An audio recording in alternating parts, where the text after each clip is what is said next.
And also joining us this evening, we have got Tracy Law. A very good evening to you. Good evening, everybody. Hello. Thank you so much for joining us on this evening. And I know that you listened into a little bit of what we were just talking about towards the tail end of part one.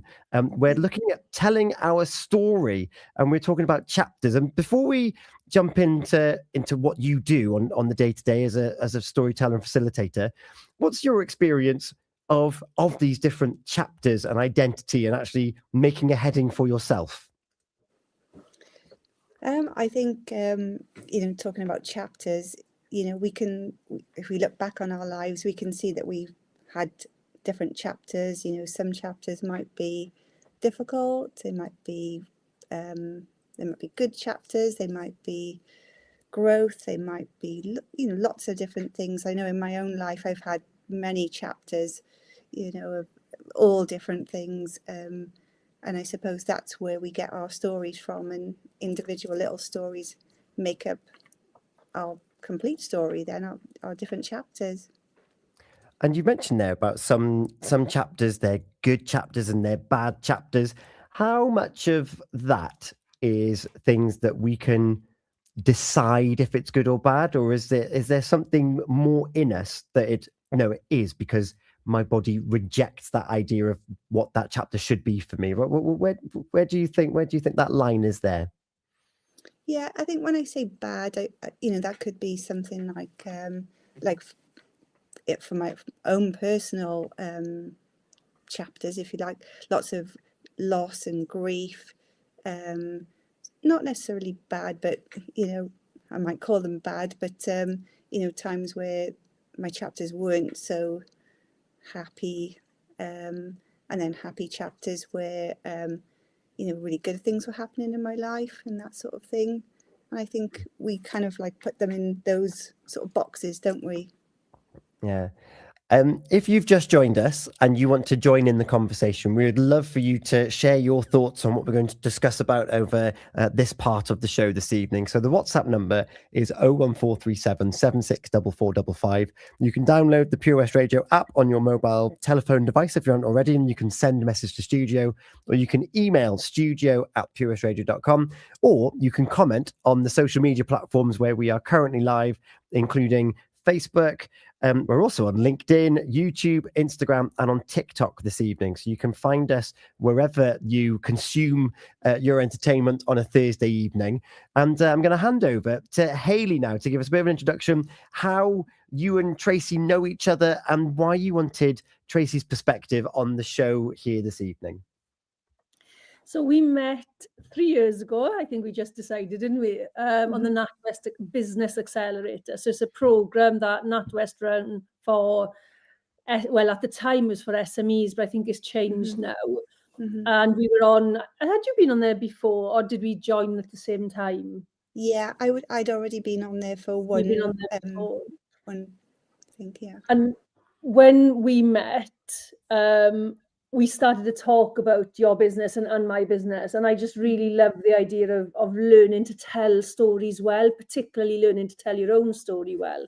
But tell us about what brought you into the Cat's Pyjamas, because I love that name. So I'd had the idea of a storytelling business for some time. And at the time when I was on the before I started the NatWest Accelerator, I'd had a coffee shop, and obviously with the pandemic and everything that happened during that time, it just became very difficult. But I managed to pivot my business within the second week of the lockdown, the first lockdown, and I was delivering afternoon teas.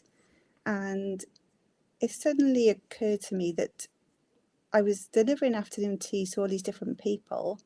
And I was sharing all these different stories at all the doorsteps, and as time went on, it sort of, it was just one of those things where I just knew storytelling was where I wanted to be, and I was having letters from people, and all different things, and so I sold the coffee shop and put my heart into the Cat's Pyjamas.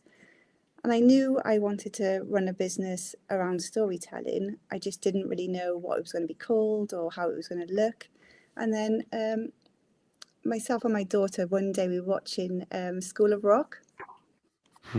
I know that sounds a bit funny, but there's one part in the film where one of the young kids goes up to Jack Black in the canteen and says that he can't be in the band because he's not good enough. And Jack Black turns to him and says, "What do you mean? You're the cat's pajamas." And I just turned to my daughter and I said, "That is what I want to call my business." Because, we're talking about stories and the stories we tell ourselves through our lives. And sometimes we tell ourselves that we're not good enough for things. And that's where I wanted to kind of focus. I love on that. just people learning about how important they are in their own lives. Absolutely, yeah. And how did it go from there? What happened then when you started with the cat's pajamas? What was the kind of next step then? I sold the coffee shop. I took a bit of a rest because I was absolutely burnt out. And I had the idea, I was writing things down, I was doing lots of research and that sort of thing. And then I saw I think on Facebook for this nature walking group and well-being group. And I thought, yeah, that's right up my street. And I joined in and I got to meet lots of really good people and back to nature, which is something I also enjoy and love. And it just sort of grew, and then I met some people who I'd only met them in the online world, and I was hearing their stories and I was thinking, yeah, I've really got to do something with this. And so I approached a couple of people and asked if they would like to share their story, and they were a bit nervous, I must say. They'd never shared their story before, and they agreed. And we use coffee shops and places that are that are closed, during the evenings and that sort of thing. And yeah, so small audiences and just hearing the most amazing stories, and it kind of grew from that, really. What I love listening to your story is that it wasn't a simple one page closed and the other one opened. It was a real evolution to get from I run a cafe, but I'm now delivering this due to circumstances that are under control, but I want to do something more with it. I want to tell well-being stories with nature. It's a real evolution. Tammy, you've been listening in. What are your thoughts? Well, firstly, congratulations on your business, and I just the name is just, it is genius. Yeah, I love it. There's two things actually that just popped to my head, and I think that storytelling element.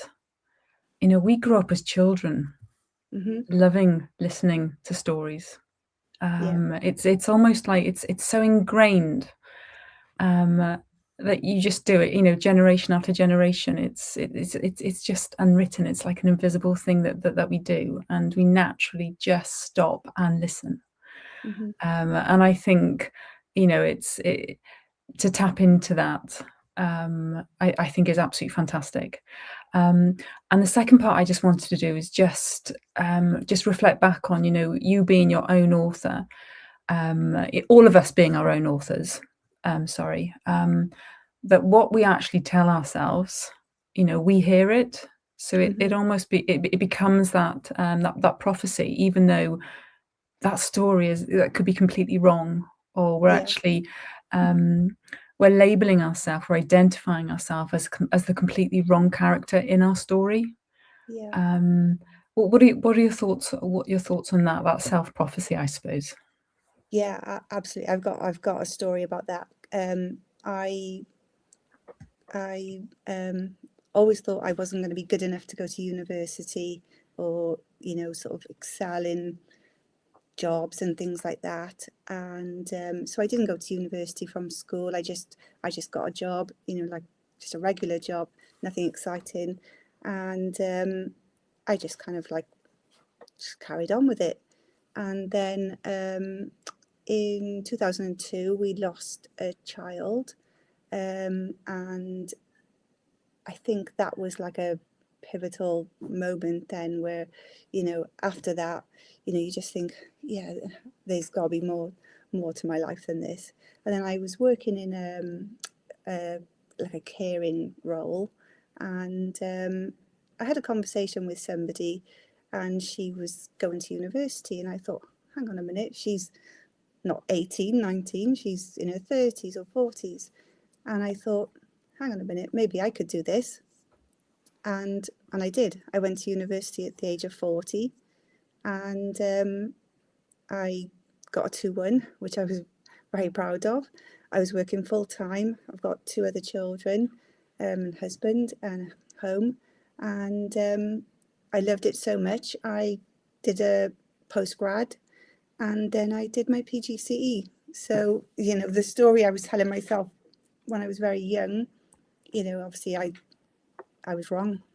I can achieve, you know, going to university, and yeah, and that part of my story as well changed a lot of my perspective, and you know, and again, you know, listening to other people's stories, mature students, and who previously thought maybe they couldn't go to university. And I think me and Hayley, we've spoken about this ourselves. And, you know, it's never too late. No. Hayley. Yeah, I was in my 40s going to uni. I did my teaching in my 30s, and then in my 40s going to uni. I left school with the same opinion. But how many people come to your workshops and realise that the story that they've been telling themselves isn't necessarily the truth? It's just a story. Although I call it truth versus reality. I think it becomes your truth, but actually the reality is something different. So how many people are you seeing that are in that position? Yeah, probably quite a lot, I would imagine. Because, you know, like we have conversations after the story's been shared, you know, we'll have lots of open conversation, you know, with the people who attend. And, you know, we also gather feedback from them as well. And yeah, they say, you know, it's really changed my mindset. It's really, you know, listening to these stories, listening to other people sharing, you know, stories that maybe just aren't, not that they're not true, but just that, you know, there are other options, there are other things, there's, you know, we believe these things that we tell ourselves. And yeah, it's a tricky one, isn't it? Because sometimes it takes hearing another person's story to realize that, you know, we can do other things, we can change our story. Yeah. You know, What are your thoughts on why we become so ingrained with the identity that's placed on us as we grow up? So when you were growing up, you're like, oh, I can't go to university. And I remember thinking that, well, I can't be the funny one because my identity as I was younger was, oh no, he's the serious one. He's going to go and do law and such and such. And so I just followed that narrative. Why do you think that becomes so ingrained in us? And why does it take hearing other people's stories to help us break out of that identity? I think a lot of it, particularly, you know, when I was in school, it was probably a little bit different to how it is now. You know, maybe teachers would tell you, oh, you can't do that. A bit like the Jack Black story, really. You know, they might have told you that, oh, you can't be in the band, the choir, you can't do this, you can't do that. And after a certain amount of time, you start believing that. You know, you start believing that so because they're saying it, you think, oh yeah, actually, yeah, maybe I am that way. Maybe that is me. You know, if you're told you're shy all the time, I was very shy in school. I know I was shy, but being told it all the time, it's like that just becomes you then. You know, and then I think it's only when you get older you realize actually, you know, yeah, I'm not those things people put on me. Yeah. And you've gone through this whole story now that's led to you to the Cat Pyjamas, the kindness company, which I love. What can people expect when they sign on to one of your workshops? Give us a bit of insight as to what happens, like the look and the feel of it, the types of people that attend, the types of activities you've got them going? Give us a real good overview as to what we can expect if we're to see you at one of your workshops. Yeah, so there's different things that I offer. So we've got the storytelling events with us, just a storyteller sharing a story, and then we have some conversation later on. The workshops are slightly different, where we get people to, there's no pressure on anyone to share anything. It's gentle. It's, it's almost like making sure that people feel, like they're valued, and they're in a room where everyone's supportive,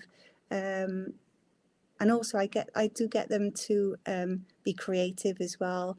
And people often come and say, I haven't got a story to share, or I'm not very creative, and all these things, similar sort of thing. And with a bit of help from me, I can sort of show them that you can be creative, you can write your own story, and I'll give them tools to help them create a story, even like a made up story, and sometimes they do share real stories as well. It just depends which type of workshop it is. I've got a workshop coming up quite soon that I'm collaborating on, which is we use the forest as a metaphor for life and the changes we go through in life, and that's about forest alchemy. So that's a little bit of a different type of workshop as well. So yeah, it just depends on how I'm sort of. It just depends which type of workshop we're facilitating. Shaping that session. Yeah. I'm going to bring Tammy in very shortly, but we've had a message over on Instagram. Stories help us to relate to others too.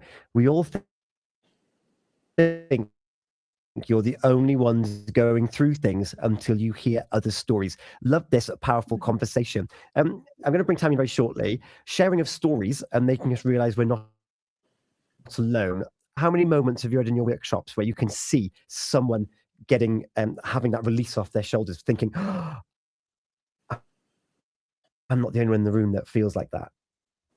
That happens To Tracy. all the time. Yeah, that happens a lot. Yeah.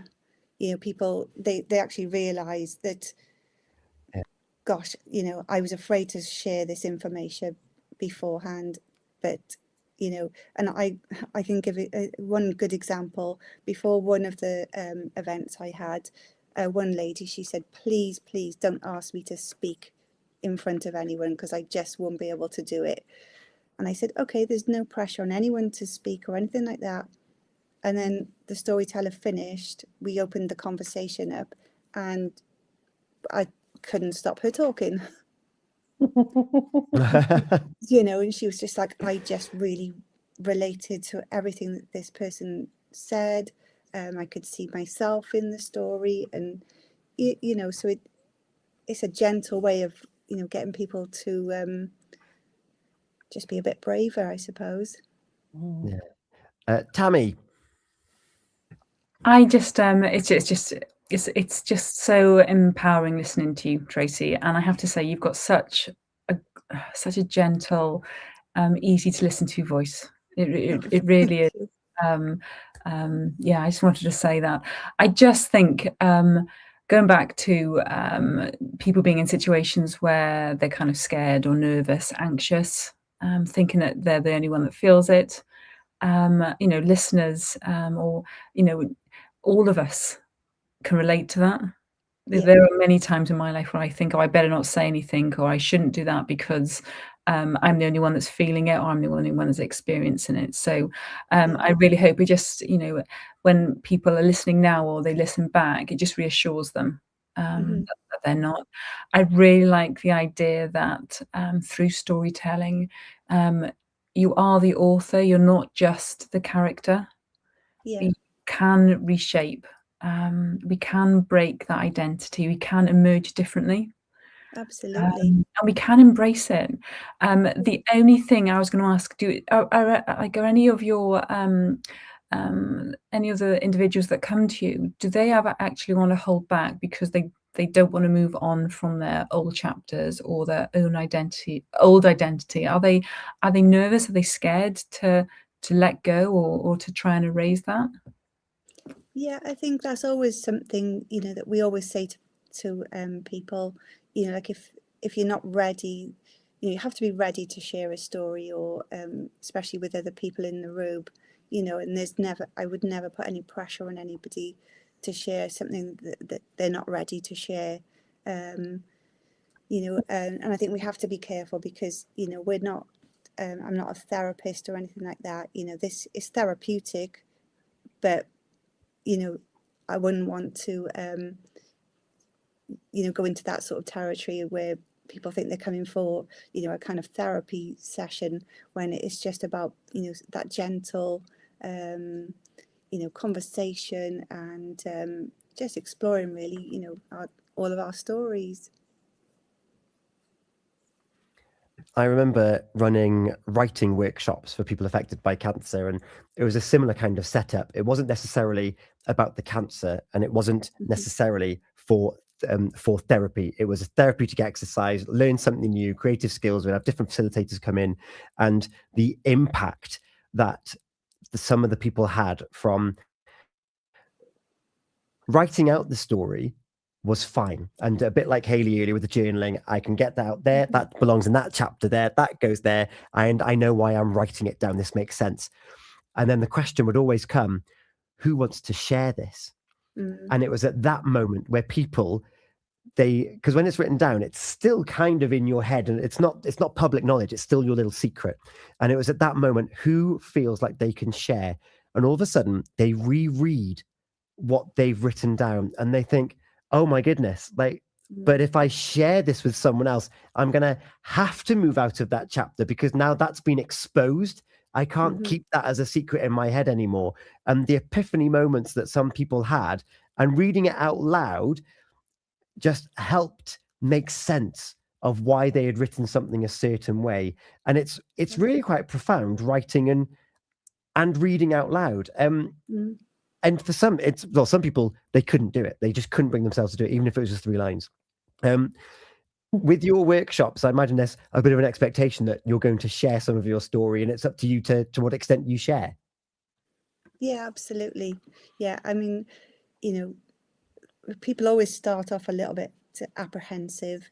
Like for an example, I run a walking group, women's walking group, and I quite often say, right, I'm going to do an activity, and they don't know what the activity is going to be, and I'll give them a little cotton bag, and I'll say, right, I want you to collect some things as we go through the forest, and it can be pine cones, leaves, bits of stick, anything.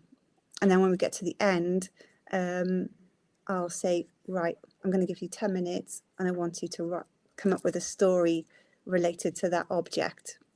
And they're like, I can't do that. I just can't do that. But they can. All of them can. And I've heard the most amazing stories from just random objects. I actually ran a workshop for quite a big organisation, and they told me that there was going to be 100 people there. So I got all the resources ready and what have you. When I got there, there was actually 150 people. And so I explained that I was going to get them all to become storytellers, and I could see the look of horror on most of the faces. And so I gave them all a bag of objects, and I said, right, you've got 20 minutes in your groups now to create stories. And you know what? It was great fun. They were laughing, they were acting out the stories between themselves, and it was brilliant. That sounds fantastic. It's coming up to 10 o'clock. Hayley, any questions for Tracy for us before we hit the bell? Oh, are you there, Hayley? Can you hear us still? Yeah, I can. My internet is a little bit dodgy. A question just sort of about children really now. Do you think children growing up the way that they're growing up with a lack of stories being told to them, will struggle with storytelling and creativity, or are you seeing any evidence of that now? I mean, this is a massive thing for me. I've actually got children's resources that I've created to encourage children to create their own stories and to get involved in storytelling with their families. And I do worry that children, with social media and access to phones and iPads and that sort of thing, they are potentially going to lose a little bit of that creativity, that we might have had when we were younger. And it would be such a shame because, children's imaginations are just incredible. I've got a 2-year-old granddaughter and I love telling stories with her, and she's a very good storyteller. Even at 2.5, she's fantastic. She gets into character and everything. So I think it is a bit of a concern, and I'm sure the parents would sort of think that as well. I don't know if you think something similar. I've worked with children for over 30 years, so I was always making up stories. But the thing I used to do really well, make up songs. I used to come and go from one nursery, and she'd say to me, "I knew you were back because I could hear you singing."